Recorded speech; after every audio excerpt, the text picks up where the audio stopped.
beyond me. But joining me now, Reform UK Greater Essex Mayor candidate, Councillor Peter Harris. Peter, thank you very much for joining me. So, Peter, just explain to us, so what's happening then? Elections are being cancelled. Yeah, good evening, Nana. Yes, unbelievably, elections are being cancelled right across the country. 4.5 million people have been denied a vote. And, at the end of the day, we know turkeys don't vote for Christmas. And, they're coming up with reasons that it's cost, reorganisation, and they just don't have the capacity. This, of course, is complete bunkum, complete nonsense. We know the reason why they're cancelling these elections. They know the reasons why they're cancelling elections. And the residents and the voters know why they're cancelling elections. And it's because they're in fear of losing to Reform and Reform councillors. Right, so let me get this straight.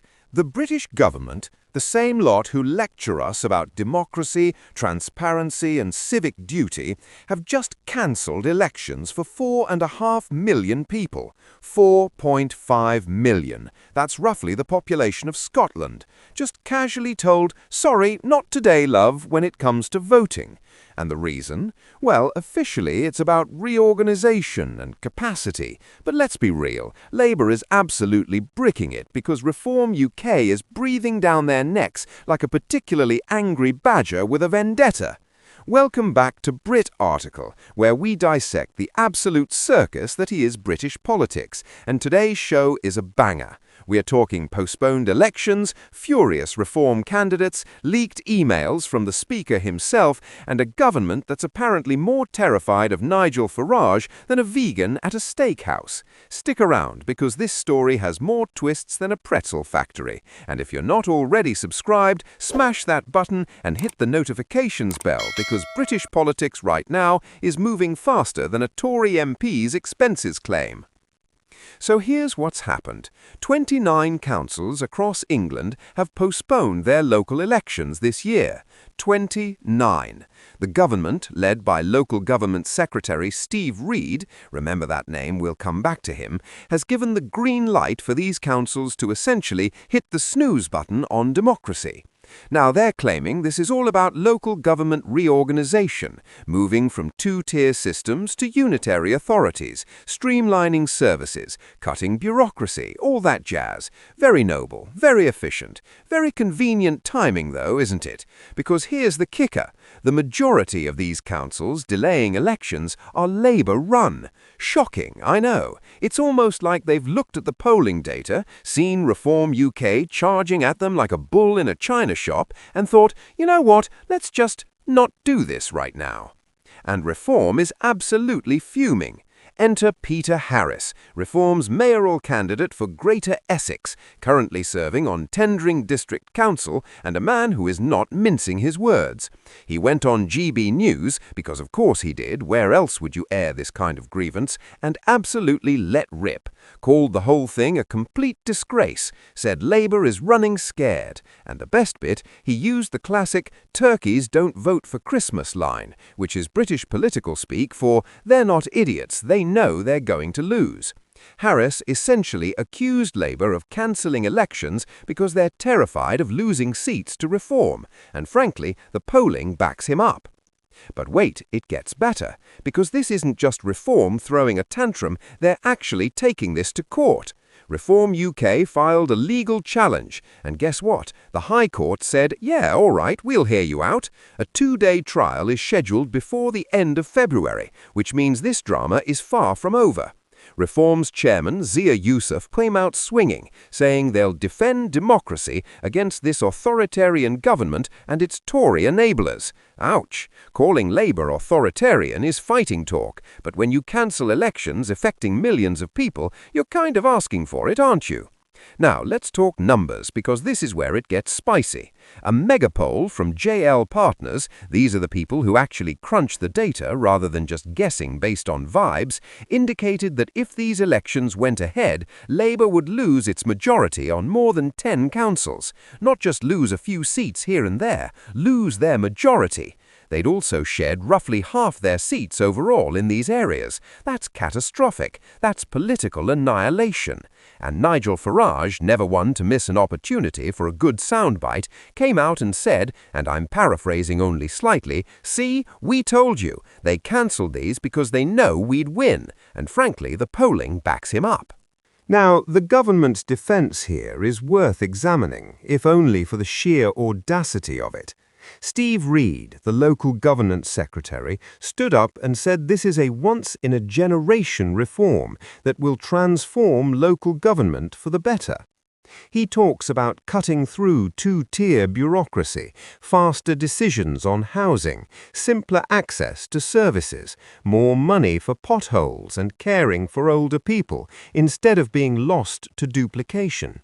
All sounds lovely, doesn't it? Very wholesome, very community-focused. But here's the thing. Local government reorganization has been happening for decades. We've been through this dance before. Between 2019 and 2021, there was precedent for postponing elections during reorganization. Fair enough. But back then, it didn't feel quite so convenient. Back then, the government wasn't staring down the barrel of a polling disaster with an insurgent party snapping at its heels. The government spokesman doubled down, saying these are exceptional circumstances, and councils are struggling to prepare for resource-intensive elections while simultaneously reorganizing. Again, sounds reasonable on paper. But when the majority of councils postponing happen to be Labour strongholds facing potential wipeouts, the optics are absolutely dire. It's like cancelling a football match because you're losing at half-time and claiming it's due to pitch maintenance issues. Technically possible, but come on.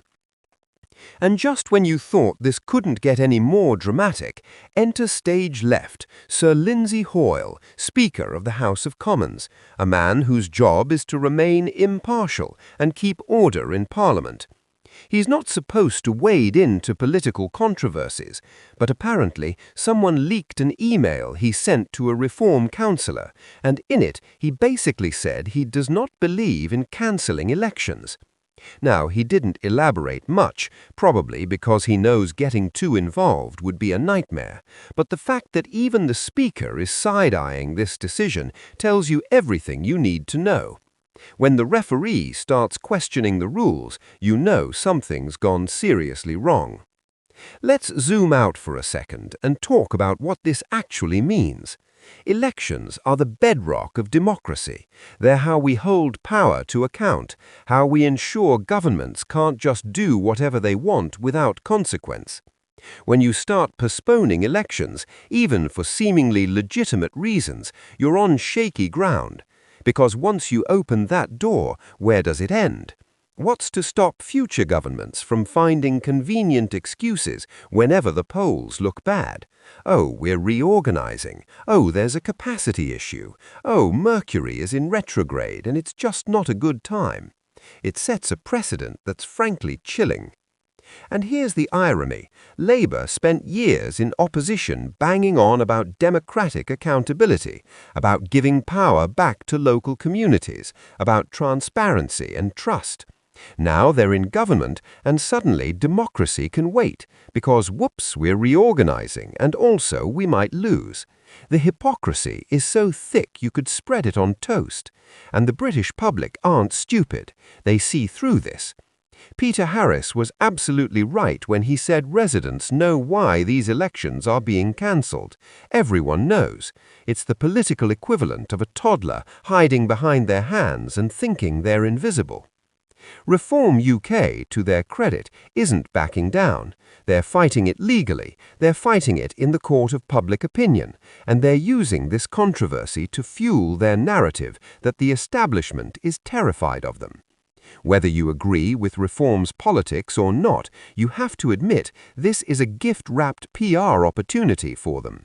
They get to position themselves as the scrappy underdogs fighting for democracy against a government that's rigging the game.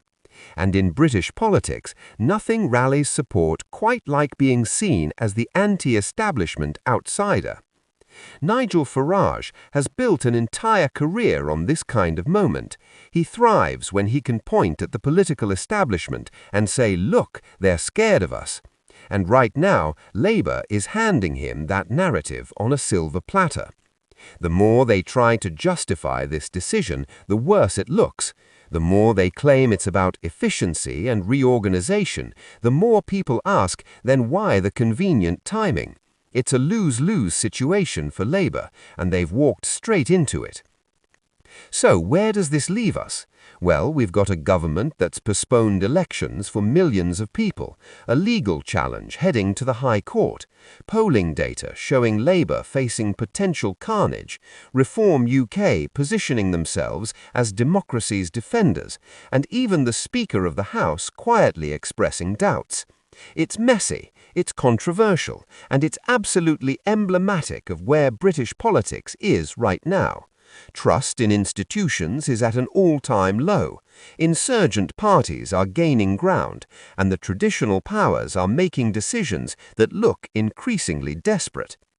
Will the High Court side with Reform? Will the elections go ahead after all?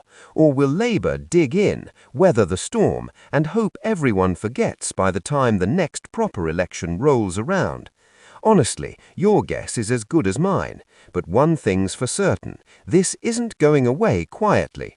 Reform will keep pushing, the media will keep covering it, and the British public will keep asking why their right to vote has been put on hold. If you've made it this far, you absolute legend, do me a favor, subscribe if you haven't already, hit that notifications bell so you don't miss the next video, and drop a comment below telling me what you think. Do you buy Labour's explanation, or do you reckon they're just running scared? Is this a legitimate reorganization issue or a cynical power play? Let's have that conversation, because this is the kind of story that affects real people and real communities, and your voice matters. Thanks so much for watching. This has been Brit Article, and I'll see you in the